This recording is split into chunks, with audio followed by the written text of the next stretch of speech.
Well, back to the theme we were doing. We had a talk with Bryce Edwards and a lot of focus this week on polls and what they mean and polling, and Mikey Sherman's very excited and Benedict Collins' very excited coverage of a poll that just moves within the margin of error. But we also talked to Bryce about a wider poll of local body leaders, of mayors around the country, and some incredibly variable results. Bottom ranking mayor was Tory Whanau. I think next to bottom was Wayne Brown.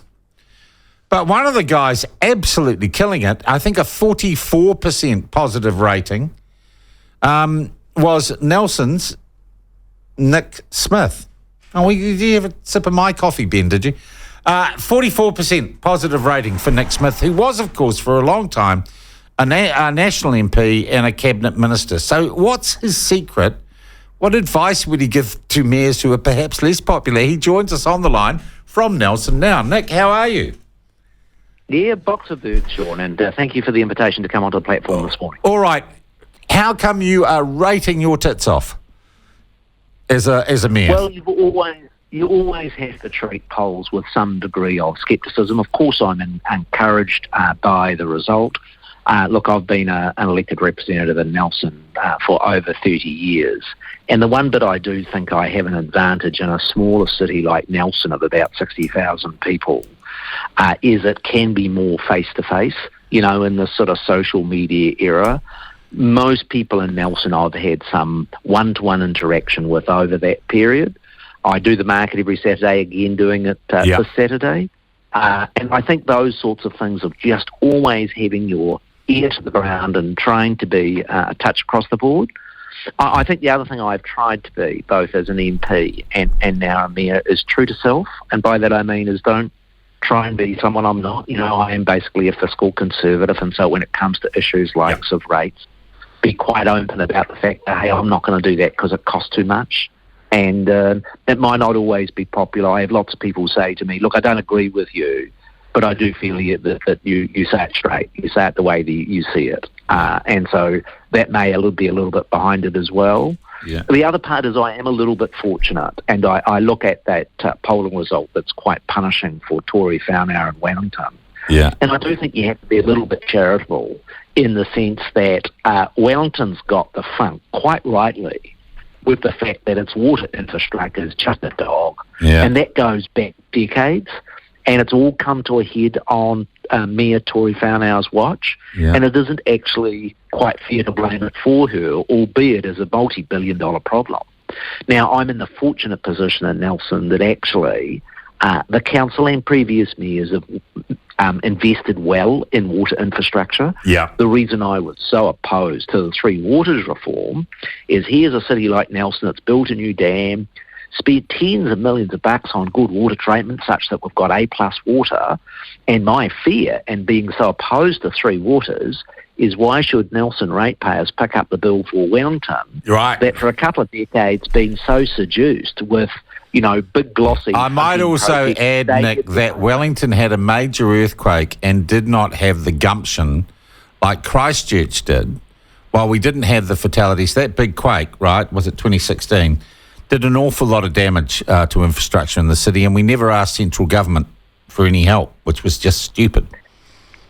Yeah, I think that is fair comment. So some of it might be down to things that I can take credit for, but let's be open. Sometimes in politics you get fortunate, and in that respect, I've been more fortunate than Mayor Whanau. Nick, I also want to talk about persona, and look, I follow you. I follow a number of politicians, local and national, on social media, because that's part of my job. But, geez, I see you, and you'd go to the opening of a paper bag. And I don't mean this in a negative way. I see you at all sorts of community events, sports events. I love it. I enjoy it. You don't do this role unless you enjoy interacting with people. I give it my all. I work my ass off because it's a huge privilege to be a mayor of a beautiful city like Nelson. And I tell you what, and this is where I think local government can get themselves a bit trapped. I've spent the last 2 days listening to dozens and dozens of hearings over speed limits. And the local government can get into this mode that the way in which you consult is this very legalistic, process-driven stuff. Actually, the best stuff you do as an elected representative is just get out there.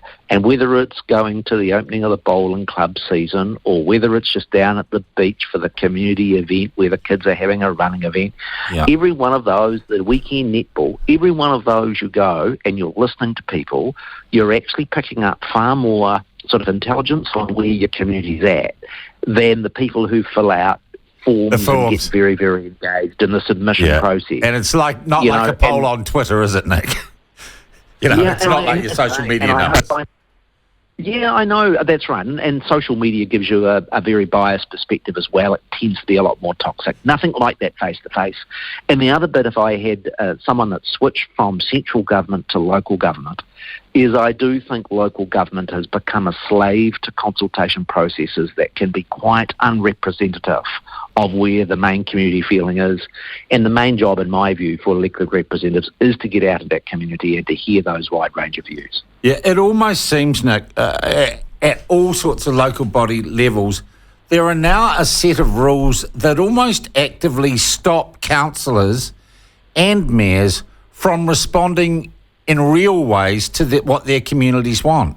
It's almost you get elected and here's the rules, here's what you got to do. You can't actually do anything because that's a breach of the code of conduct. You can't say this, you can't get involved in that. Yeah, I do share that view, Sean. So we're having a big debate at the moment in Nelson around this issue that's approached many cities about densification. How much do you allow multi-storey buildings? It's a really hard issue. Yeah. We've got a housing problem. We need, in my view, to have some level of it. But the way in which the legislative framework works makes it really hard. I'd be quite happy for my councillors to be open expressing opinions. People ask them, what do you think? And yet the process takes it away. Can I give you another example? Yeah. We had this horrific storm, and my biggest job in my first 18 months as mayor has been sorting out the mess from the August 22 storm, over 200 landslides, homeowners in a hell of a position. And that was a big event for your area, a big weather event. Yeah. A big weather event, $100 million of cost directly to council in terms of fix. Now, my problem is that majority of the council just want to get on and provide a pragmatic solution for many of the homeowners who are still now in limbo. But the Local Government Act drags us out in a process where we had to go through under the long-term plan a consultation process of which has effectively slowed down our response by at least a year. Now, in my view, we do need, if we're going to be able to make local government more responsive, elect people, give them the mandate to do the job, and review some of these legislative requirements that stop them being human. Stop them being able to and get on and do... And stop them being kind of democratic, Nick. Hey, Nick, another mayor who didn't do well out of this was Wayne Brown. Mr. Fix-It, he constantly is telling people he won by a landslide.